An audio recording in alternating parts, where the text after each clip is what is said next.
Ah, sei quem é. Sei qual é. Ele quer pescar comigo lá em Itaipu. Eu falei, porra, você não liga pro cara, ele comprou um caiaque e não... Aí fala aí do trabalho de vocês.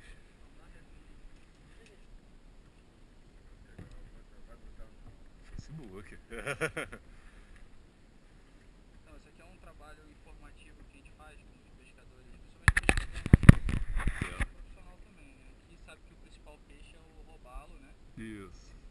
Especial aqui que o pessoal vem em cima, então tem o robalo flecha, o robalo peba, o que é o tamanho.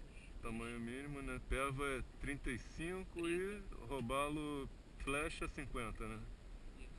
Pô, bacana pra Aí caramba. também tem um pouco de informações sobre a unidade.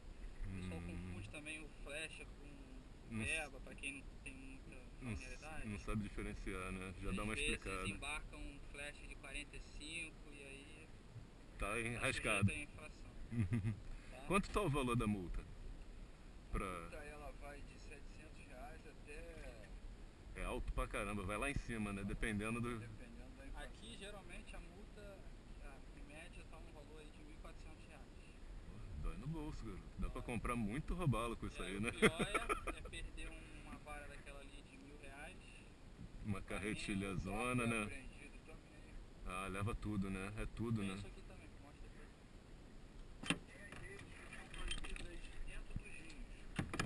Ah, isso fundamental, hein? As redes que são proibidas dentro do rio são apreendidas, né? Lavrado auto de infração.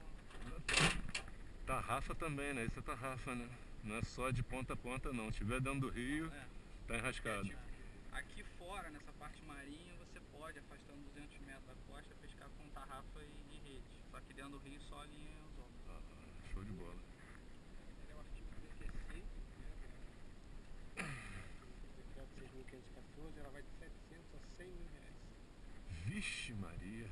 Dependendo da gravidade da... Tá. Pô, muito obrigado aí, hein? Pô, esclareceu legal. Obrigado. Falou, amigo. Manda um abraço pro garoto lá e fala pra ele marcar comigo, pô. Valeu.